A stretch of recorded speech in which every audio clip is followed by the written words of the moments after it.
Labdien, godātie skatītāji, klausītāji! Šīs dienas tēma ir daudzdzīvokļu dzīvojamām mājām funkcionāli nepieciešamā zemes gabala pārskatīšana. Kā to izdarīt? Kāda ir tā secība? Kā tas izdarāms? Cik tas laika aizņem? Cik tas teorētiski arī izmaksā? Un ar konkrētiem piemēram vienai dzīvojamai mājai mēs apsīsimies, kā viņai vēsturiski tika noteikts šis zemes gabals, kā zemes gabala noteikšana mainījās un kāda bija tā kārtība. Aiziet! 2015. gada 8. septembrī tika izdot ministra kabineta noteikumi, kuras mērķis bija virzīts uz dzīvokļu īpašnieku tiesību aizsardzību. Tātad tika izvirzīti divi mērķi, abi vērsti uz dzīvokļu īpašnieku tiesību aizsardzību. Pirmais mērķis ir tas, ka, lai, ir situācijas, kas ir novērots, ko novēroja šī noteikuma izstrādātāja tieslietu ministrija, kad ir situācijas, kad dzīvojamās mājas nomā daudz lielāku platību nekā būtu nepieciešams, maksā daudz lielāku nosmaksu nekā būtu nepieciešams. Tas būtu novēršanas, respektīvi būtu samazināms zemes gabals. Un otra situācija ir, ko novēroja tieslietu ministrija, tas, kad zemes īpašnieki gūst peļņu, ierīkojot šiem funkcionāli nepieciešamiem zemes gabaliem maksas autostāvvietas. Tas tieslietu ministrijas prāt arī ir tāds apstākļus, kas būtu novēršams. Tāpēc arī tika izstrādāts šie noteikumi, kā būtu šis zemes gabals pārskatāms. Kā bija līdz šim? Līdz šiem ministra kabineta noteikumu izstrādāšanai bija kārtība, ka šīs strīds par funkcionāli nepieciešamo zemes gabala platību tika risināti caur divām iestādēm. Sākotnēji tā tika risināts caur pašvaldības domu, kur izskatīja strīdus par šo funkcionāli nepieciešamiem zemes gabaliem. Un otra instance, kurā tika risināts šis jautājums, ir tiesa. Vai no administratīvā kārtībā pārsūdzot šis domas lēmums, vai no civiltiesiskajā kārtībā sniedzot pat taisno prasību tiesai, šos strīdus par funkcionāli nepieciešamiem zemes gabaliem skatīja tiesa. 2015. gada 1. jūlijā stājās spēkā jauna likuma norma, kura noteica, ka šos zemes gabals var pārskatīt, šos funkcionāli nepieciešamos zemes gabals var pārskatīt, ierosināt var 3 personas, tātad dzīvokļu īpašnieks, kuram zemes gabals nodots nomā uz 99 gadiem, un arī tāds dzīvokļu īpašnieks, ja zemes gabala ir pilnībā vai daļai pieder citai personai. Tātad dzīvokļu īpašnieks, kurš nomā, un dzīvokļu īpašnieks, kurš lieto trešajā personā piederošu zemes gabalu. Un arī pats zemes gabala īpašnieks arī var ierosināt šo funkcionāli nepieciešamo zemes gabalu pārskatīšanu. Tātad šīs ir personas, kas tikai tās, kuras var ierosināt funkcionāli nepieciešamo zemes gabalu pārskatīšanu. Tad šī jaunā likuma redakcija, kas stājās spēkā 1. jūlijā 2015. gadā, noteica, ka šo zemes gabals pārskata pašvaldība. Tātad vienlaicīgi arī vērtējot iespēju, vai nav jāpārskata ne tikai konkrēta dzīvojama māja, vai konkrēts zemes gabala īpašnieka zemes gabals, bet arī vai nav nepieciešams pārvērtēt visu kvartālu.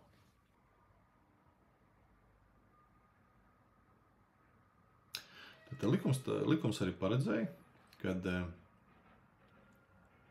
tiklīdz ir saņemts no dzīvokļa īpašnieka vai no zemes gabala īpašnieka iesniegums par to, ka lūdz pašvaldību pārvērtēt zemes gabalu, šai pašvaldībai šis lēmums bija jāpieņem 6 mēnešu laikā no iesnieguma saņemšanas dienas. Tātad ir iesniegums, 1. jūlijā, līdz 1. janvārim ir jābūt lēmumam no pašvaldības par to, kad uzsākt šo zemes gabalu pārskatīšanu vai neuzsākt. Šo lēmumu varēja pārsūdzēt administratīvā kārtībā. Teorētiski varēja arī šis tiesvedība ilgties 4 gadus, piemēram. Tad 6 mēnešu pārvēršās par 4 gadu un 6 mēneši. Tāda situācija arī varētu pastāvēt. Likums arī noteica, ka ja ir pieņemts lēmums par to, ka tiek uzsākta zemes gabala pārskatīšana, šī te zemes gabala pārskatīšana ir pabeidzama nevēlāk kā 2 gadu un 6 mēnešu laikā. No dienas, kad lēmums par uzsākšanu kļūst neapstrīdams. Respektīvi, ja ir pieņemts lēmums uzsākt apstrīdēt, teiksim, ir notikusi tiesvedība pēc tam, piemēram, 4 gadi, tad pēc 4 gadiem un 6 mēnešiem sāk tecēt jauns termiņš 2 gadu un 6 mēneši. Tas ir sliktākajā gadījumā, labākajā gadījumā, šos te lēmumus par uzsākšanu nepārstrīd. Tad pēc pusgada sāk tecēt termiņš 2 gadu un 6 mēneši. Diemžēl arī šos te 2 gadu un 6 mēneši lēmums ir pārsūdzams administratīvā kārtībā. Ja, un tas atkal var ievilkt šo te procesu. Tad tevi vienīgais, ko likums atrunāja, ir situācijas, ja pašvaldība ir pieņēmis lēmumu pārskatīt arī visu kvartālu, tad arī citām dzīvojamām mājām pārskatīt šos te funkcionāli nepieciešamos zemes gabalus, tad termiņi nav. Tad 2 gadu 6 mēneši atkrīt. Tur parādās pavisam cits pēc pašvaldības ieskatiem izvēlēts termiņš. Ja, 4 gadi varbūt 5. Grūti pateikt. Ja. Tā pašvaldība faktiski nav aprobežota kaut kādiem termiņu griestiem. Kas ir būtiski? Šeit ir būtiski norādīt, ka ne visi var pārsūdzēt šos te pašvaldības lēmumus par zemesgabalu platības pārskatīšanu, ja, vai par uzsākšanu, vai par pārskatītajās zemesgabalu apstrīdēšanu. Šeit ir konkrēts 2 personas, kuras var apstrīdēt šos te pašvaldības lēmumus. Un tas pirmkārt ir zemesgabala īpašnieks, un otrkārt tā ir dzīvokļu īpašnieku kopība. Tad nevis konkrēts individuāls dzīvokļu īpašnieks, bet visas mājas kopība. Tad ir jāpieņem lēmums, teiksim, vairākums, vai atkārtotā balsojumā, teiksim, puse no tā, kas ir piedalījušies. Ja? Tad kopība pieņem lēmumu apstrīdēt, un tikai šādu pilnvaru var teiksim, pārsūdzēt pašvaldības lēmumus. Tātad zemes īpašniekiem tur nekāda, teiksim, balsojuma nav nepieciešama, faktiski. Bet dzīvokļu īpašniekiem ir nepieciešams sasaukt kopību un lemt par šo situāciju pārsūdzēt vai nepārsūdzēt pašvaldības lēmumu. Un arī pieņemt lēmumu, kurš to dara. Teiksim, konkrēti vai pārvaldnieks to dara, arī konkrēts kāds, teiksim, vai advokāts kāds dara, vai kāds jurists dara, vai kāds dzīvokļu īpašnieks to dara. Tad tādam lēmumam arī kopības balsojumam ir jābūt. Šeit likums arī definē, kad kurš finansē šos te zemesgabalu pārskatīšanas izdevums, un šeit ir norādīts, ka, ja zemesgabalu pārskatīšana ir ierosinājis dzīvokļu īpašnieks, kopība, tad šo te finansējumu sedz dzīvokļu īpašnieku atbilstoši sev piedarošām domājumām daļām. Savukārt, ja to zemesgabalu pārskatīšanu ierosinājis zemesgabalu īpašnieks, tad šo finansējumu nodrošina zemesgabalu īpašnieks. Savukārt, ja pašvaldība izvērtējot šo te dzīvokļu īpašnieku iesniegumu vai zemesgabalu īpašnieku iesniegumu par zemesgabalu pārskatīšanu, ir pieņēmusi pašvaldību lēmumu par to, kad pārvērtēt arī visu kvartālu, teiksim, citas dzīvojamās mājas, tad šo finansējumu nodrošina pašvaldība. Tad, teiksim, tiklīdz pašvaldība ir pieņēmusi lēmumu, kad viņi pārskata visu kvartālu, tā finansējums no dzīvokļu īpašnieka vai no zemesgabalu īpašnieka atkrīt. Un saskaņā ar šim te ministru kabineta noteikumiem par zemesgabalu pārskatīšanas anotāciju ir norādīts, ka šīs te izmaksas funkcionāli nepieciešama zemesgabalu pārskatīšanai vienai daudzdzīvokļu mājai būs vidēji no 600 līdz 800 eiro. Es pieļauju, ka šobrīd mēs vēl varam pieskaitīt to pusi klāt, ja, teiksim, inflācija diezgan pamatīgi ir šos izdevumus palielinājusi, teiksim. Nebūs vairs 600 eiro, bet droši vien kaut kā 900 eiro minimālais slieksnis, un nebūs maksimālais slieksnis vairs 800, bet būs jau kāds 1200 vai 1300 vienai mājai. Tas arī jāņem vērā dzīvokļu īpašniekiem un zemesgabalu īpašniekiem. Un tagad mēs aplūkosim vienu konkrētu zemesgabalu Rīgā, Teigas rajonā, vēsturu, teiksim. Kā tas zemesgabals tika izveidots vēsturiski, kas vēsturiski uz tā zemesgabala atradās, kas vēlāk uz tā zemesgabala okupācijas laikā tika uzcelts, un kāds ir gala rezultāts ar šiem te funkcionāli nepieciešamiem zemesgabaliem, šim te zemesgabalam. Tad mēs redzam šo te vēsturisko zemesgabalu tātad zemesgrāmatu aktu. Tātad šis te akts ir iesākts 1925. gada 11. septembrī. Un šāds ir šīs te zemesgrāmatas vēsturiskās. Jā. Viņām var iepazīties valsts arhīvā, teiksim, piesakoties un atrodot, mēs varam iepazīties valsts arhīvā. Nu, un arī advokāts Baļķens ir iepazinies ar šo aktu, un tagad var arī jums mazliet vairāk pastāstīt par konkrētu zemesgabalu. Tātad mēs redzam, kā šīs te zemesgrāmatas izskatījās. Šīs ir foto uzņēmumi. Jā, dažādi dokumenti, kas ir pievienoti šai te zemesgrāmatas lietai. Jā, mēs redzam, kad ir šeit parādās tāda Lovkiju Zudinu dinastija, kas šo te zemesgabalu iegādājās. Šeit arī zemesgrāmatas robežplāns parādās. Teiksim, ir tāds ļoti liels šis te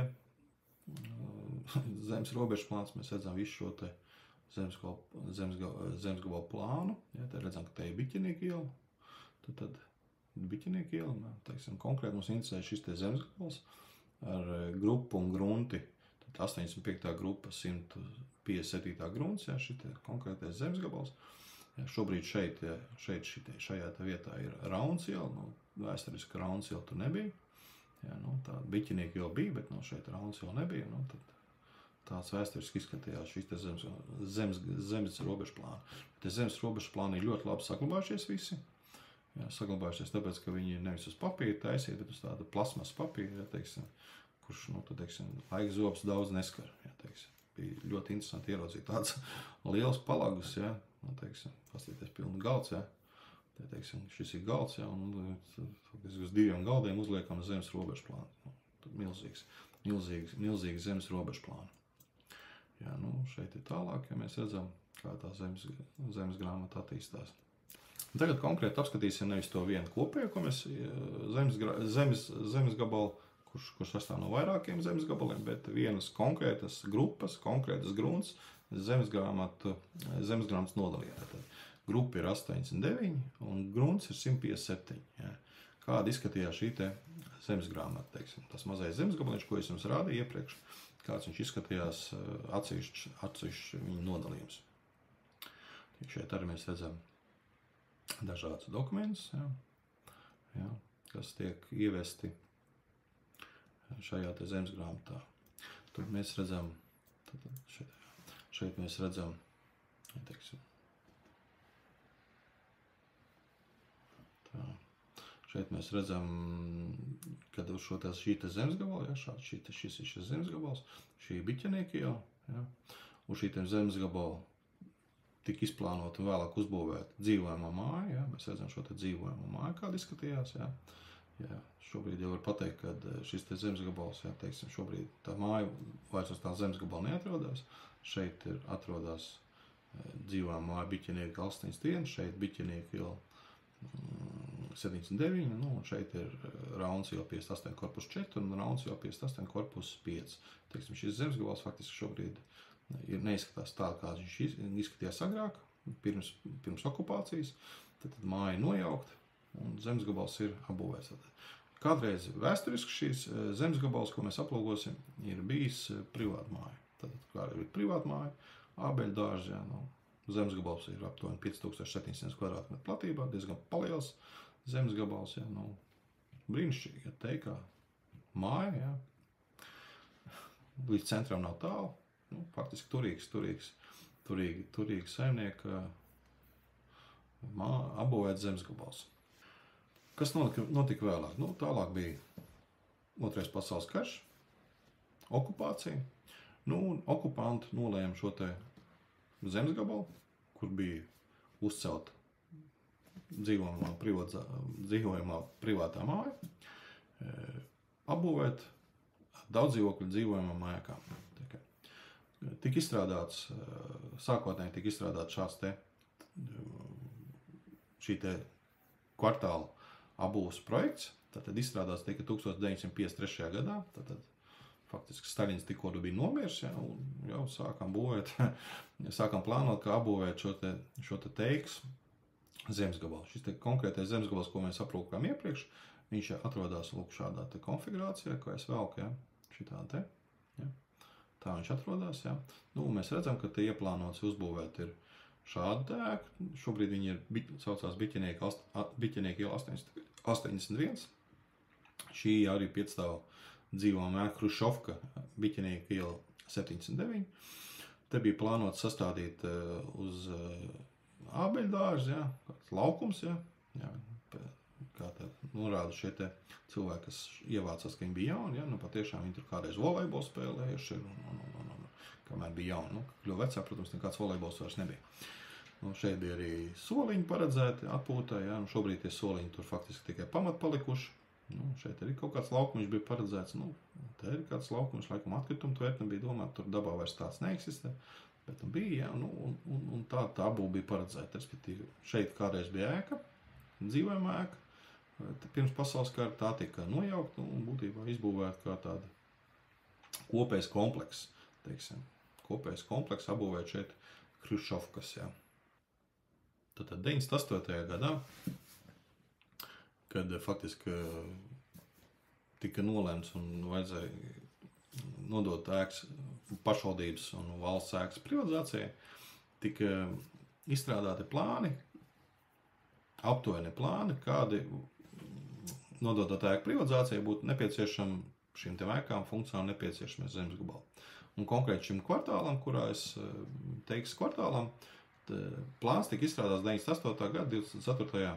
septembrī. Ja, teiksim, tāds provizorisks plāns, tika aprakstīts viss šīs ēkas, ja, un vizuāli arī parādīts apmēram dzeltenām līnijām, kādas ir jābūt robežas.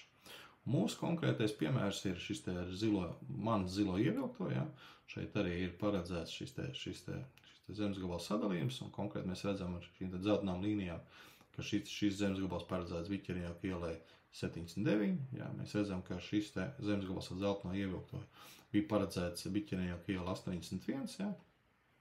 Nu, un te lejazdējā mēs redzam, ka šis te dzelteno daļa zemes gabala būs arī Rauns iela 58 korpus 4, jā, tā ir trīsstāv Hrušovka.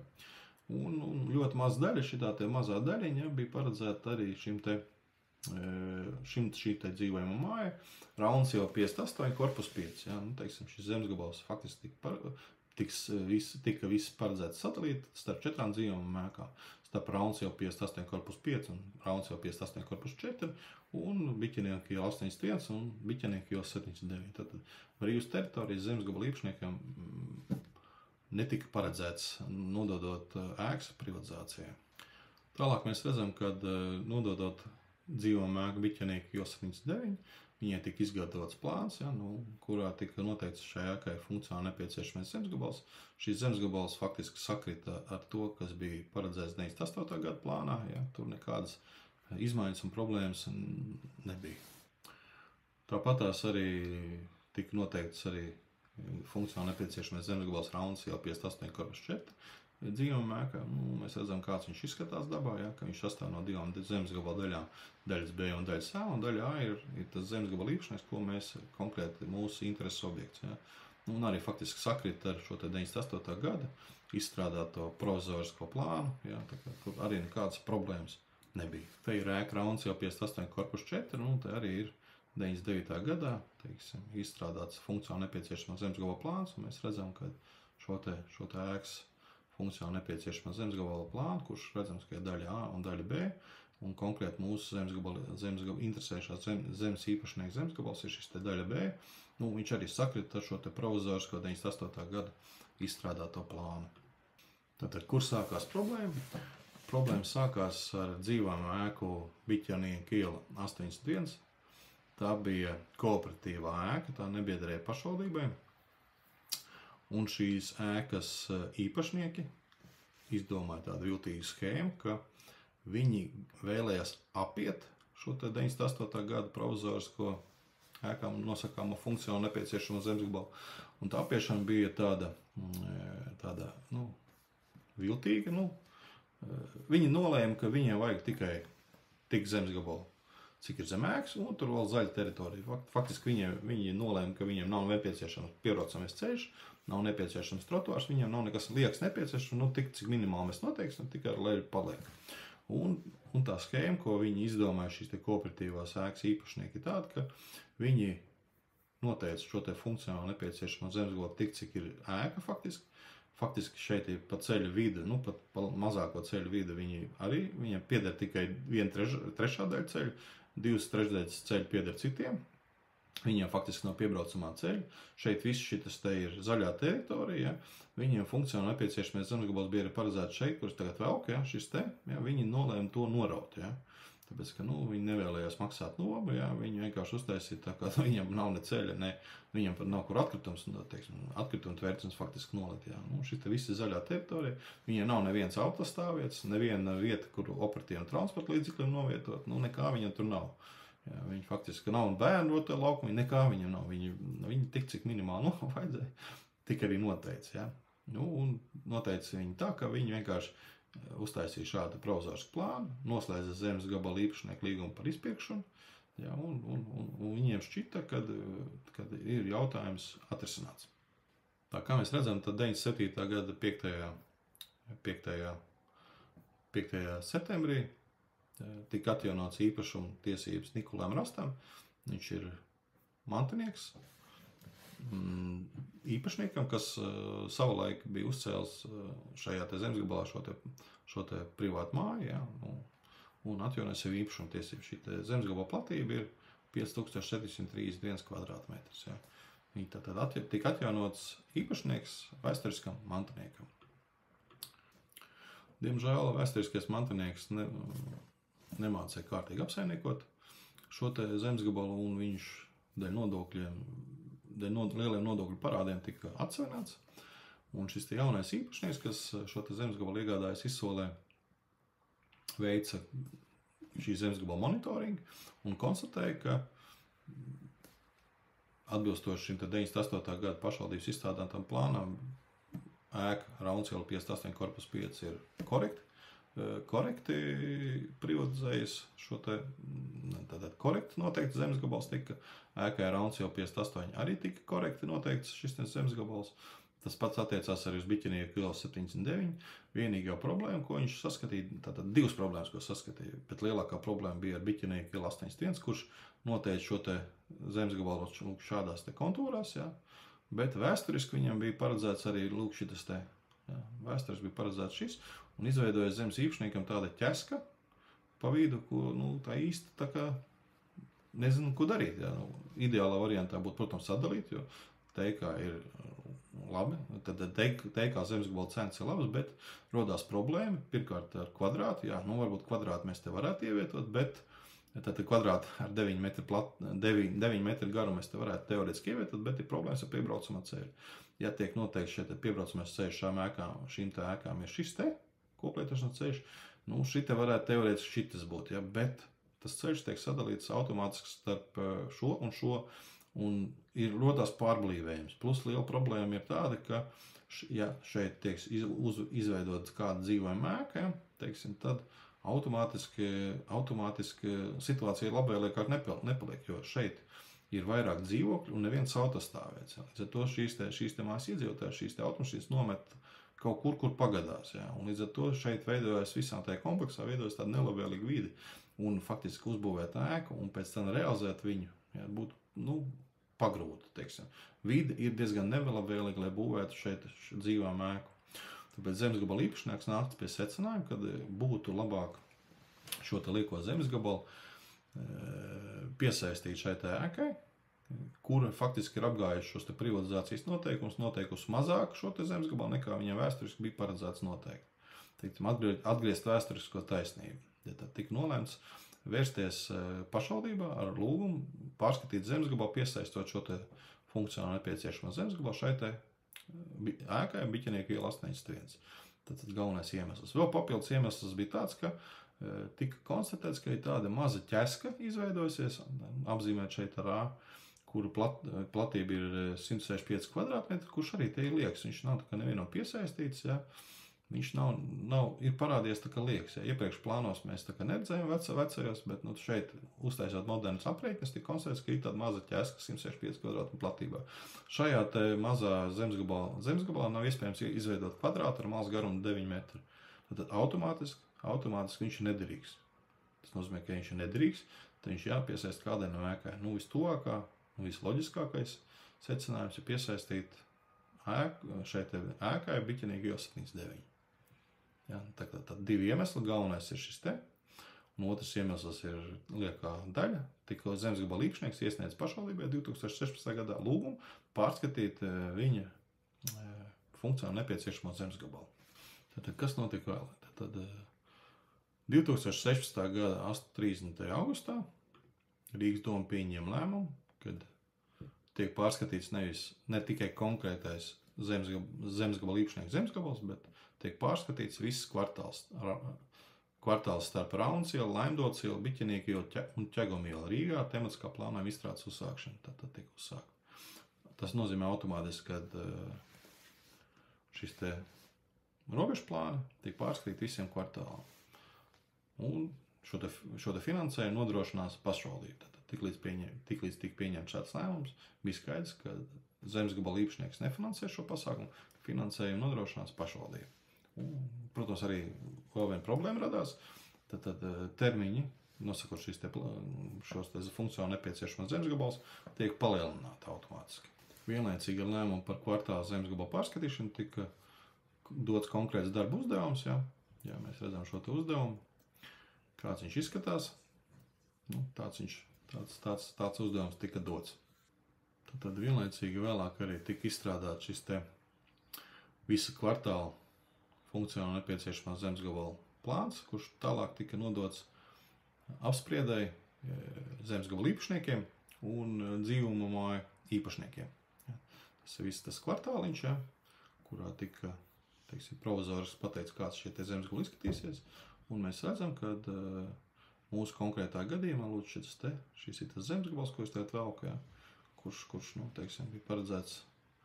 bija paredzēts faktiski atgriezt vēsturisko taisnīgumu, šo te zemesgabalu piesaistīt dzīvojamai ēkai Biķenīku 81, savukārt šo te lieko zemesgabalu ķesku piesaistīt ēkai Biķenīku ielas 79, un šeit faktiski atstāt, tā kā arī vēsturiski iepriekš bijis noteikti šīm te ēkām Raunas jau 58,4 un Raunas jau 58,5.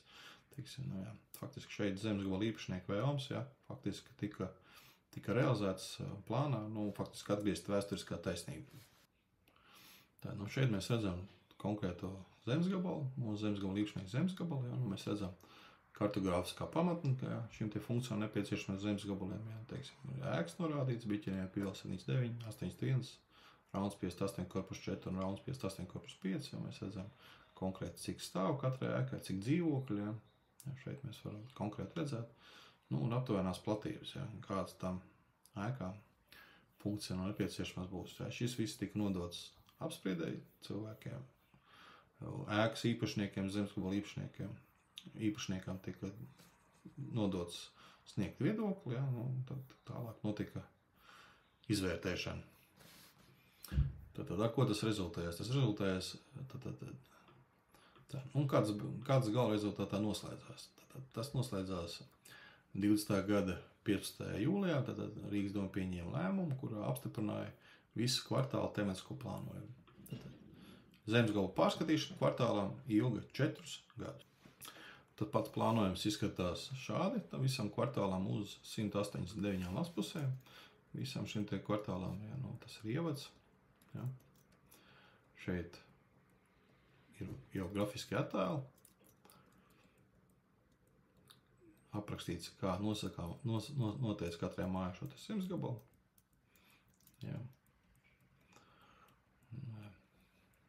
Lūk, konkrēti un detalizēti aprakstīts viss, kā ir noteikts šīs te funkcionāli nepieciešams zemesgabali, ir saskaņojumi bijuši ar dažādām institūcijām, kuriem nepieciešams sniegt atzinumus.